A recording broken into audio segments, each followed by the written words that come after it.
함께 하나님의 말씀 보시겠습니다. 하나님의 말씀 요한계시록 2장 12절에서 17절까지의 말씀입니다. 요한계시록 2장 12절에서 17절까지의 말씀입니다. 우리 말씀을 한 절씩 교독하여 읽고 마지막 절은 함께 읽겠습니다.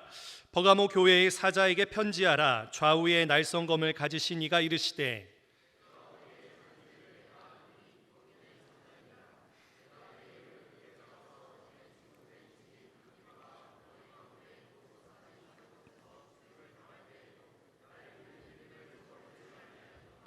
그러나 내게 두어 가지 책망할 것이 있나니 거기 내게 발람의 교훈을 지키는 자들이 있도다.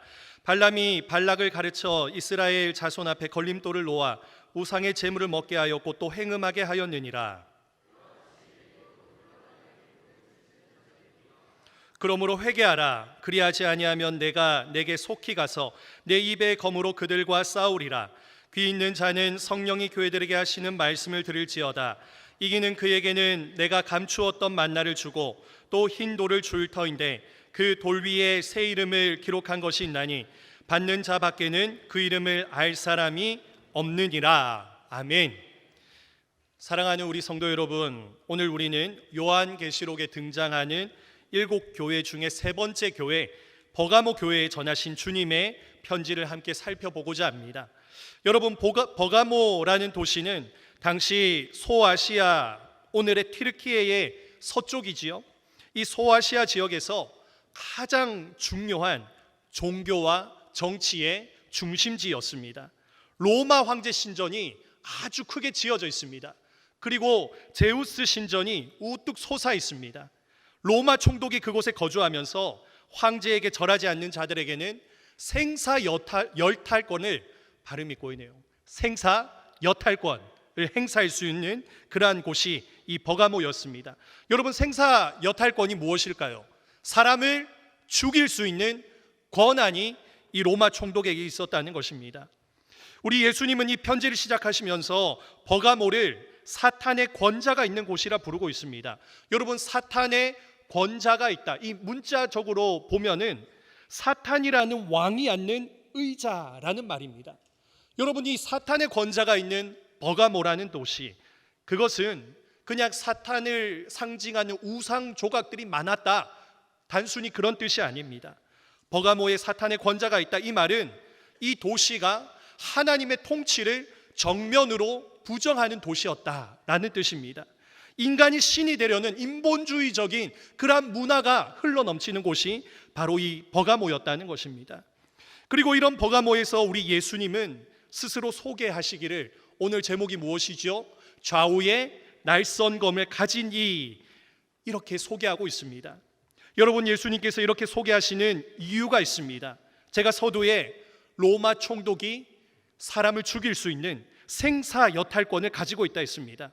여러분, 이것을 라틴어로 아우스 글라디라고 합니다. 칼의 권세라 말합니다.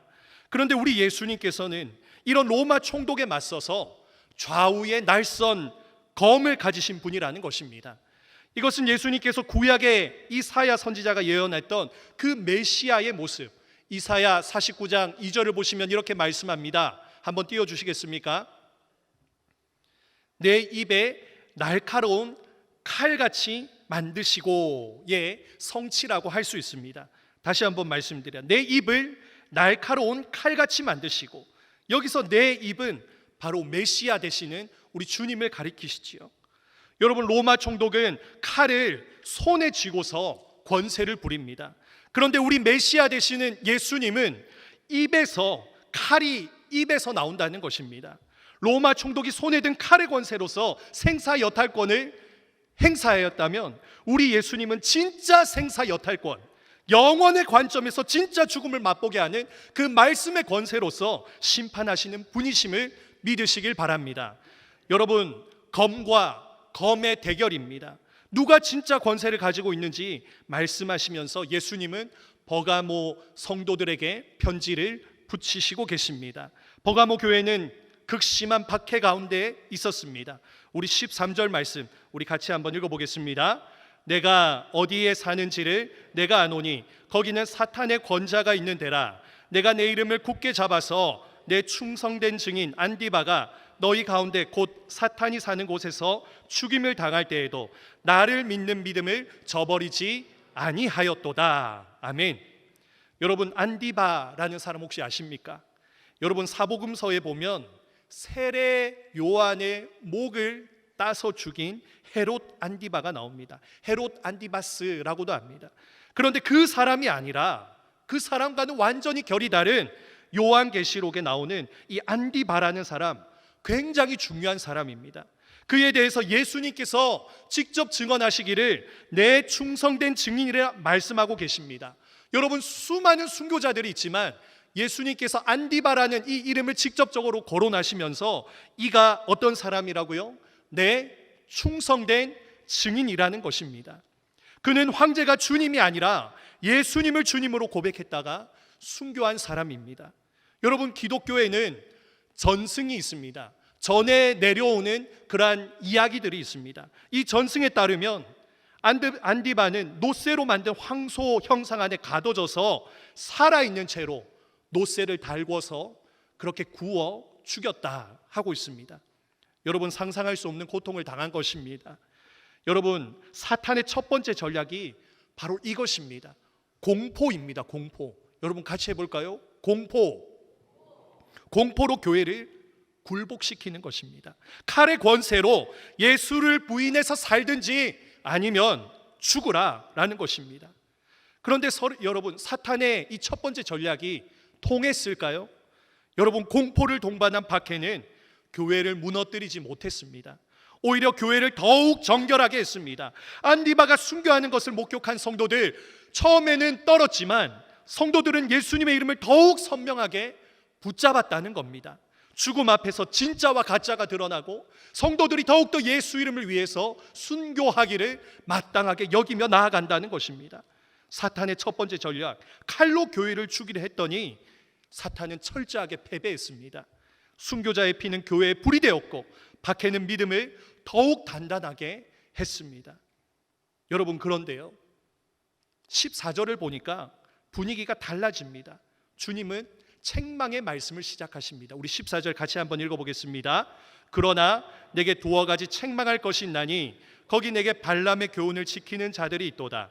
발람이 발락을 가르쳐 이스라엘 자손 앞에 걸림돌을 놓아 우상의 제물을 먹게 하였고 또 행음하게 하였느니라. 아멘.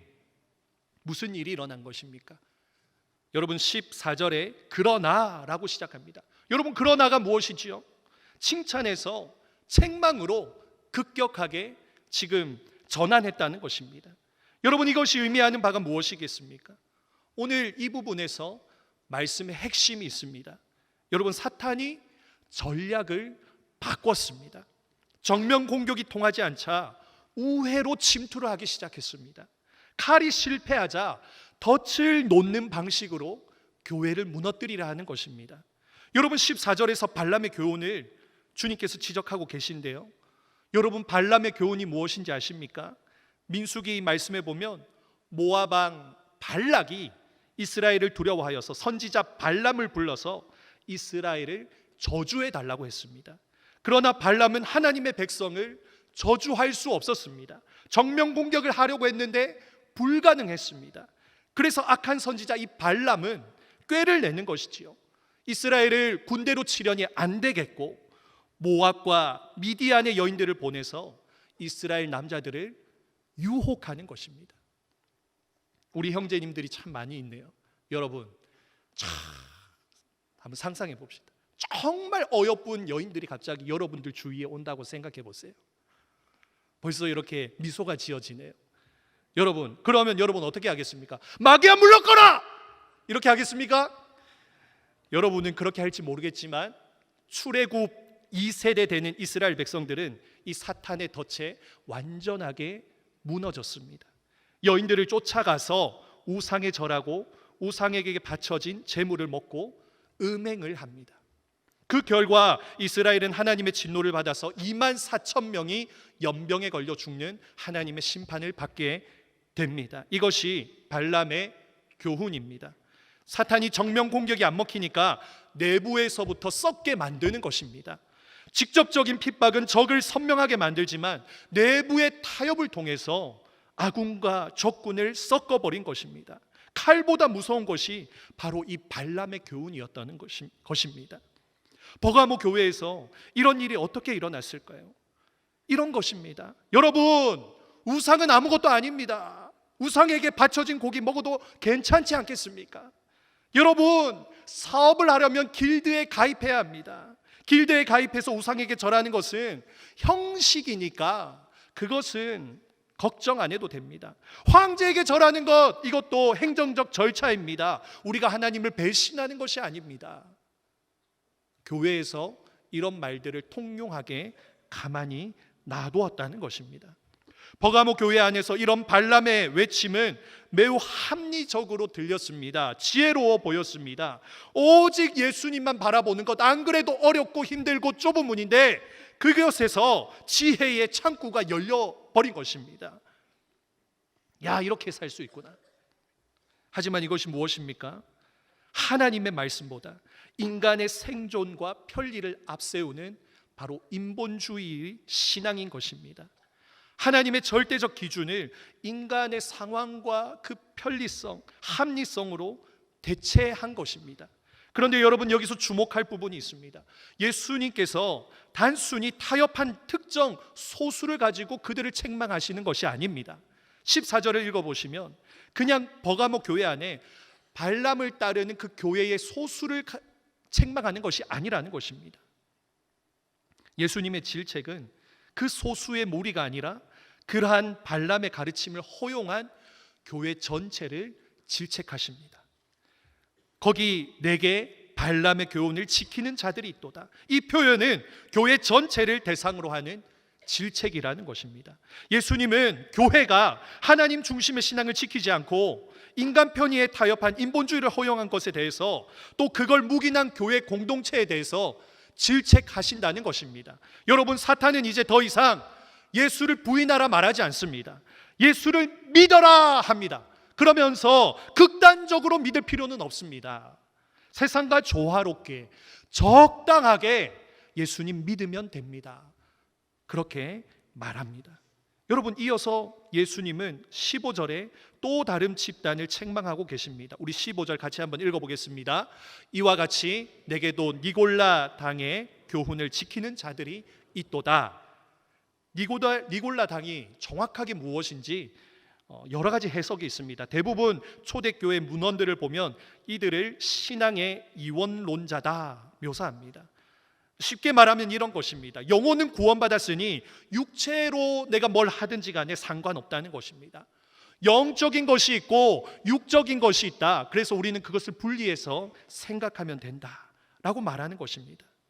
이 논리는 세상과 버타여 사는 그리스도인들에게 굉장히 합리에 도움을 주는 그런 논리지요. 주일에는 뜨겁게 예배 드릴 수 있지만 월요일부터는 세상 사람들과 똑같이 사는 이원론적 신앙을 사는 사람들, 니골라 당의 교훈을 따르는 사람들이라는 것입니다.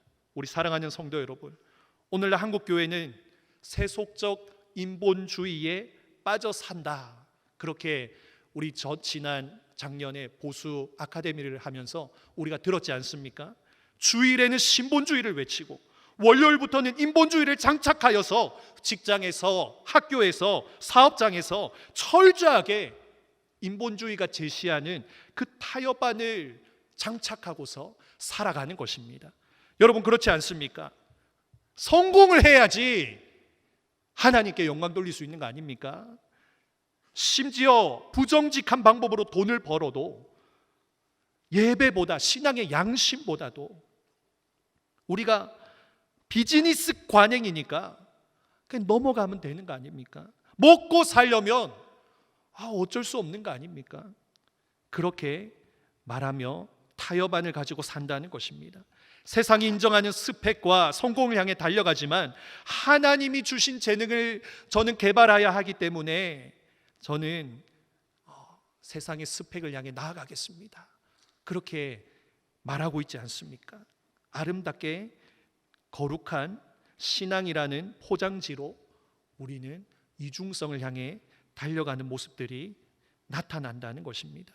우리는 주일 예배를 하나님께 온전히 드리고 주일에 들었던 말씀대로 주중의 삶을 이전보다 더 잘 살아내기 위해서 노력해야 하는데, 그런 것을 포기하고 세상과 타협하는 방법으로 내 신앙 괜찮다 하는 것, 니고라당의 교훈과 같은 것입니다. 그런데 여러분, 더 심각한 것이 있습니다. 교회도 세속적 방법을 지혜라는 이름으로 용납하더라는 것입니다. 교회는 어그러진 세상에 대해 메시지를 낼 수 있어야 되는데, 관심 없는 척, 모르는 척, 말하지 않는 방법으로 묵인하는 것으로 세상과 조화를 이루려는 그 길을 간다는 것입니다. 여러분, 니골라당의 교훈이 무엇입니까? 신앙과 삶을 분리한다는 것이지 않습니까? 교회는 교회고 세상은 세상으로 분리하는 것입니다. 종교 분리를 교회는 세상에 대해 말하지 말아야 한다는 것으로 그렇게 이해한다는 것입니다. 여러분, 이 땅에 하나님이 속하지 않는 곳이 여러분 단 한 곳이라도 있습니까? 모든 곳이 하나님께 속했습니다. 정치도, 경제도, 문화도, 사회도 모든 것이 반성경적으로 흘러간다면 교회는 거침없이 메시지를 쏟아내야 합니다.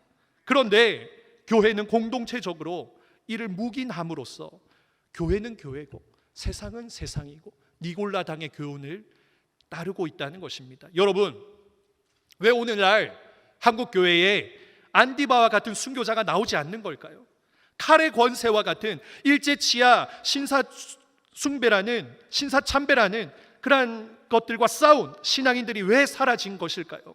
현재 한국 교회가 안디바보다 더 믿음이 뛰어나서일까요? 여러분, 아니지요.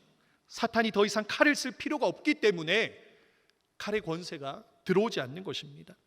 발람의 꾀로 덫을 놓으면 교회는 알아서 분열하기 때문에, 알아서 세상과 구별됨을 포기하기 때문에 칼의 권세를 휘두르지 않는 것입니다. 여러분, 버가모 교회가 바로 그런 위험한 지점에 서 있었습니다. 그들은 안디바의 순교를 목격하였고 박해 가운데서도 믿음을 지켰습니다. 하지만 정작 평화로워지자 세상과 타협하기 시작했습니다. 칼을 견뎌낸 교회가 덫에 걸려서 넘어져 버렸습니다. 그래서 주님은 16절에서 엄중히 경고하시지요. 같이 읽어보겠습니다. 그러므로 회개하라. 그리하지 아니하면 내가 내게 속히 가서 내 입의 검으로 그들과 싸우리라. 아멘. 여러분, 말씀을 한번 잘 보십시오. 주님이 싸우시겠다는 대상이 누구입니까? 로마 총독입니까? 로마 황제입니까? 누가 예수님의 싸움의 대상이 되신다 하십니까? 바로 교회 안에서 타협을 정당화하는 우리 안에 인본주의자들이 그 대상이라는 것입니다. 주님의 입의 검은 외부의 적이 아니라 내부의 타협을 수술하는 것입니다. 히브리서 4장 12절 이렇게 말씀합니다. 하나님의 말씀은 살아있고 활력이 있어 좌우의 날선 어떤 검보다도 예리하여 혼과 영과 및 관절과 골수를 찔러 쪼개기까지 하며 또 마음의 생각과 뜻을 판단하나니. 아멘. 바로 이 말씀의 검으로 우리 안에 합리화와 변명의 그 이중성을 예수님께서 도려내시겠다는 것입니다. 버가모 교회뿐만 아니라 우리에게도 이 회개는 긴급한 필요입니다. 우리가 스스로 회개하지 않으면 주님이 직접 오셔서 싸우시겠다는 것입니다. 주님이 직접 오셔서 우리를 심판하시겠다는 것입니다. 그러나 주님은 심판으로 끝나지 않으십니다. 우리 17절 말씀 같이 한번 읽어보겠습니다. 귀 있는 자는 성령이 교회들에게 하시는 말씀을 들을지어다. 이기는 그에게는 내가 감추었던 만나를 주고 또 흰 돌을 줄 터인데 그 돌 위에 새 이름을 기록한 것이 있나니 받는 자밖에는 그 이름을 알 사람이 없느니라. 아멘. 감추었던 만나를 주신답니다. 여러분, 감추었던 만나가 무엇일까요? 이것은 광야에서 이스라엘 백성을 먹이셨던 바로 그 만나입니다. 그리고 요한복음 6장에 가서 예수님은 친히 자신을 하늘에서 온 참된 떡이라 하셨습니다. 예수님 자신이 바로 만나라는 것입니다. 세상 잔치의 고기를 거절한 자에게 주시는 하늘의 양식을 바로 감추어졌던 만나라 말하고 있습니다. 우상 제물을 먹지 않고 배고픔을 견딘 자에게 주님은 친히 하늘의 떡을 주신다 약속하십니다. 여러분, 그럼 흰 돌 위에 새겨진 새 이름은 무엇이겠습니까? 여러분, 민수기 11장 7절에서 만나는 진주처럼 흰 돌과 같아 보였다 말합니다. 만나는 가시와 같고 모양은 진주 같은 것이라. 여러분, 흰 돌은 법정에서의 무죄 석방을 상징하고 잔치 초대의 초대장으로 사용된 것입니다. 세상이 주는 명예와 타이틀을 거절한 자에게 주시는 하늘의 정체성, 바로 흰 돌이라는 것입니다. 세상의 인정을 받지 못해도 주님이 친히 우리의 이름을 불러주시면서 그분만이 아시는 특별한 관계로 초대하시겠다는 겁니다. 우리 사랑하는 성도 여러분, 우리는 선택의 기로에 서 있습니다. 세상 잔치에 고기를 먹고 살지 아니면 감추었던 만나를 기다리면서 살지 말입니다. 세상이 주는 인정과 성공을 쫓아 살 것인지 아니면 흰돌 위에 새겨질 이름을 소망할지 말입니다. 사랑하는 성도 여러분, 우리 예수님은 오늘 우리에게 말씀하십니다. 회개하라 말씀하십니다. 여러분, 이것은 예수님께서 우리를 정죄하시는 것이 아닙니다. 사랑의 초대입니다. 덫에서 빠져나오라는 긴급한 경고입니다. 또 한국교회를 향해서 다시금 함께하자는 예수님의 초청입니다. 하나님, 내 안에, 우리 안에 타협을 보게 하옵소서. 합리화하는 죄를 깨닫게 하옵소서. 다시 주님의 이름을 굳게 잡는 교회가 되게 하옵소서. 우리가 그렇게 소망하시길 바랍니다. 칼을 견딘 교회가 되는 것도 중요합니다. 하지만 덫을 분별하는 교회가 되는 것은 더 중요하심을 우리가 함께 기억하시면서, 주님, 우리가 분별하게 하여 주시옵소서. 우리가 깨우치게 하여 주시옵소서. 그렇게 간구하시는 우리 모든 성도님들 되시길 주님의 이름으로 축원합니다.